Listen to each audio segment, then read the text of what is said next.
এই টক ঝাল মিষ্টি আচারটা আপনি যদি বানিয়ে না রাখেন তাহলে কিন্তু সারা বছরের জন্য পস্তাতে হবে। তো আজকে কিন্তু আমি আপনাদেরকে করে দেখাবো টক ঝাল মিষ্টি আচার। আর এখন কিন্তু সিজন প্রায় শেষের দিকে, এখন শুধু আরশিনি অথবা ফজলি কাঁচা আমটা পাওয়া যাচ্ছে। আপনারা চাইলে এখনো কিন্তু আমের আচার তৈরি করতে পারেন। তো এখানে আমি খোসা সহই আমটাকে কেটে নিব, আর খোসা সহ আমের আচার খেতে কিন্তু ভীষণ ভালো লাগে আমার কাছে। আমি প্রথমে আমটাকে 4 ফালি করে নিয়েছি, তারপরে প্রত্যেকটা ফালিকে আবার অর্ধেক করে কেটে নিয়েছি। যেহেতু আমের সাইজগুলো বড়, তাই এভাবে কাটা। আপনারা আপনাদের পছন্দ অনুযায়ী কেটে নিতে পারেন।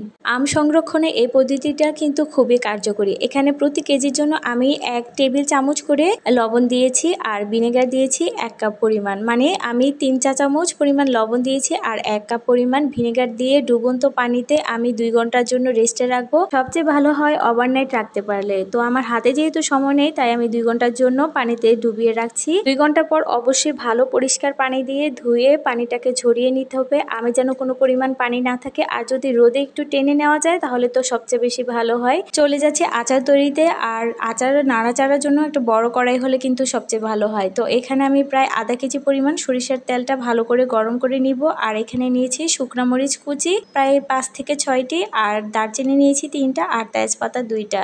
মশলাগুলো কিছুক্ষণ ভালো করে তেলে ভেজে তারপর এখানে 2 টেবিল চামচ পরিমাণ রসুন বাটা দিয়েও এটাও কিছুক্ষণ ভেজে, আর এখানে আমি দিয়ে দিব আস্ত রসুন কোয়া। রসুন হালকা বাদামি কালার করে ভেজে তারপর এখানে দিব আমগুলো তেলের সাথে ভালো করে কিছুক্ষণ কষিয়ে নেওয়ার পরে যখন নরম হয়ে আসবে, এখানে দিয়ে দিব 2 কাপ পরিমাণ গুড়। আর গুড়টা দিলে কিন্তু আচারের কালারটাও সুন্দর আসে আর টেস্টটাও কিন্তু ডিফারেন্ট আসে।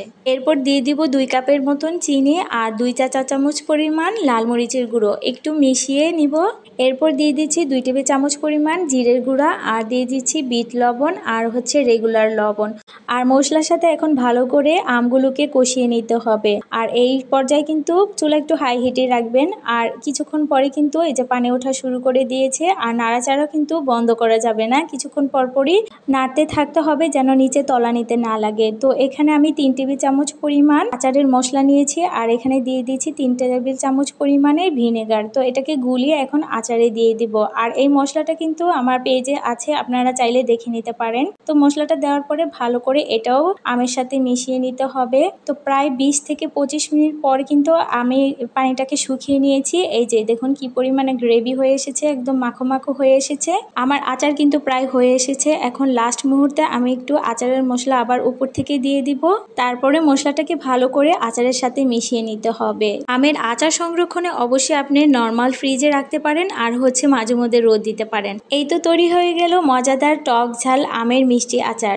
রেসিপিটি যদি ভালো লেগে থাকে তাহলে অবশ্যই লাইক, কমেন্ট এবং শেয়ার করবেন, আর অবশ্যই আমার চ্যানেলের পাশেই থাকবেন। আসসালামু আলাইকুম, আল্লাহ হাফিজ।